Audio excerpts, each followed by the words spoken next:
బీజేపీలో ఎంపీ టికెట్ల కోసం హడావుడి మొదలైంది. కొందరు సిట్టింగ్ ఎంపీలకు రూట్ క్లియర్ అనే ప్రచారం నేపథ్యంలో మిగిలిన స్థానాల్లో మాత్రం నేతలు ఎవరి ప్రయత్నాలు వాళ్ళు చేస్తున్నారు. దీంతో పార్టీలో ఎంపీ స్థానాలపై తీవ్ర పోటీ నెలకొందా? ఆశావహుల ప్రయత్నాలు తీవ్రమయ్యాయా?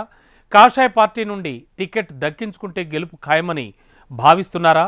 టికెట్ దక్కించుకోవడానికి నియోజకవర్గాల వారీగా ఏ నేతలు పోటీ పడుతున్నారు? ఎవరిని టికెట్ వరించనుంది? Let's look. తెలంగాణ బీజేపీలో పార్లమెంటు ఎన్నికల హడావుడి ప్రారంభమైంది. టికెట్ కోసం ఆశావహులు తీవ్రంగా శ్రమిస్తున్నారు. తమకు టికెట్ దక్కేందుకు మద్దతు ఇచ్చే నేతలను ప్రసన్నం చేసుకునే పనిలో పడ్డారు నేతలు. లోక్సభ ఎన్నికల్లో దేశవ్యాప్తంగా బీజేపీకి మరోసారి అనుకూల ఫలితాలు వస్తాయని పార్టీ నేతలు భావిస్తున్న తరుణంలో లోక్సభ ఎన్నికల్లో బీజేపీకి కలిసి వచ్చే అవకాశాలున్నాయని బీజేపీ నేతలు అంచనా వేసుకుంటున్నారట. అందుకే టికెట్ కోసం ప్రయత్నాలను తీవ్రం చేశారట. ఖచ్చితంగా ఆ స్థానం నాదేనని చెప్పుకుంటున్నారు. తెలంగాణలో 17 లోక్సభ స్థానాల్లో బీజేపీకి పెద్ద ఎత్తున ఆశావాహులున్నారు. టికెట్ ఆశించే నేతలు టికెట్ దక్కించుకోవటానికి ముమ్మర ప్రయత్నాలు చేస్తున్నారు. మల్కాజ్గిరి పార్లమెంటు నియోజకవర్గంలో ఆశావాహుల సంఖ్య చాలా ఎక్కువగా ఉంది. ముఖ్యంగా ఈ నియోజకవర్గం నుంచి బీజేపీ జాతీయ కార్యవర్గ సభ్యుడు ఈటెల రాజేందర్, బీజేపీ జాతీయ నేత మురళీధర్రావు, విద్యాసంస్థల అధినేత మల్క కొమరయ్య, మాజీ ఎంపీ చాడా సురేష్ రెడ్డి, మేడ్చల్ అర్బన్ జిల్లా అధ్యక్షుడు పొన్నాల హరీష్ రెడ్డి, మాజీ ఎమ్మెల్సీ రామచంద్రరావు, వీరేందర్ గౌడ్ ఇలా ఎవరి ప్రయత్నాలు వారు చేస్తున్నారు. మినీ ఇండియాగా పిలిచే నియోజకవర్గంలో ఎవరి ఈక్వేషన్స్ వాళ్లవని చెప్తున్నారు.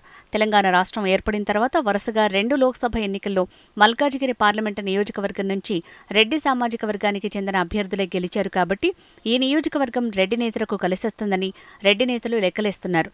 అయితే దేశంలో నలుమూలల నుంచి వచ్చిన ప్రజలు ఇక్కడ నివాసం ఉంటారు. కాబట్టి కాస్ట్ ఈక్వేషన్స్ పనిచేయవు. బలమైన నేత రంగంలోకి దిగితే గెలిచే అవకాశాలుంటాయని మరికొంతమంది నేతలు అభిప్రాయపడుతున్నారు.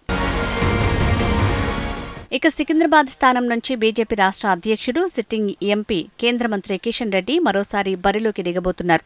నిజామాబాద్ లోక్సభ స్థానం నుంచి ధర్మపురి అరవింద్, కరీంనగర్ లోక్సభ స్థానం నుంచి బండి సంజయ్ మరోసారి తమ అదృష్టాలను పరీక్షించుకోబోతున్నారు. ఇక మరో సిట్టింగ్ ఎంపీ సోయం బాపురావు సిట్టింగ్లకు సీట్ గ్యారంటీ కాబట్టి తనకే టికెట్ వస్తుందనే అంచనాలు ఉన్నారు. అయితే ఇదే లోక్సభ స్థానం నుంచి రమేష్ రాథోడ్, బాపురావు, సోలంకి శ్రీనివాస్, ప్రముఖ సినీ నటుడు అభినవ సర్దార్ టికెట్ కోసం ప్రయత్నం చేస్తున్నారు. ఇక మహబూబ్నగర్ లోక్సభ స్థానం నుంచి నేతల మధ్య తీవ్ర పోటీ నెలకొంది. ముఖ్యంగా బీజేపీ జాతీయ ఉపాధ్యక్షురాలు డీకే అరుణ, మాజీ ఎంపీ, బీజేపీ జాతీయ కార్యవర్గ సభ్యుడు జితేందర్ రెడ్డి, బీజేపీ సీనియర్ నేత, బీజేపీ రాష్ట్ర కోశాధికారి శాంతికుమార్, దిలీపాచారి మధ్య ప్రధాన పోటీ నెలకొంది. ఎవరికి వారే తమకు టికెట్ వస్తుందనే నమ్మకాన్ని వ్యక్తం చేస్తున్నారు. చేవెళ్ల పార్లమెంటు నియోజకవర్గం సీటు దాదాపు కొండా విశ్వేశ్వరరెడ్డికే దక్కుతుందని పార్టీ వర్గాల్లో చర్చ జరుగుతోంది. మెదక్ నుంచి కూడా దుబ్బాక మాజీ ఎమ్మెల్యే రఘునందన్ రావు మాత్రమే పోటీ పడుతున్నారు. ఇక జహీరాబాద్ నియోజకవర్గం నుంచి ఆకుల విజయ, లింగాయత్ సామాజిక వర్గానికి చెందిన అశోక్, చికోటి ప్రవీణ్, ఆలె భాస్కర్ ఎవరి ప్రయత్నాలు వాళ్లు ముమ్మరంగా చేస్తున్నారట.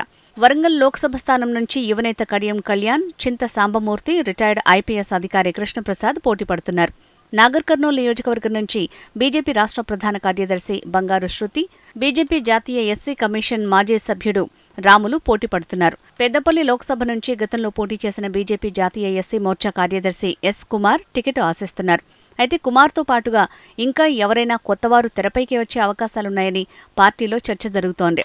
ఖమ్మం లోక్సభ నుంచి బీజేపీ నాయకుడు, విద్యాసంస్థల అధినేత రమేష్, గతంలో పోటీ చేసిన వాసుదేవరావు టికెట్ కోసం ప్రయత్నం చేస్తుండగా ఈ ఇద్దరితో పాటు తెరమీదికి కొత్తవాళ్లు వచ్చే అవకాశం కూడా ఉంది.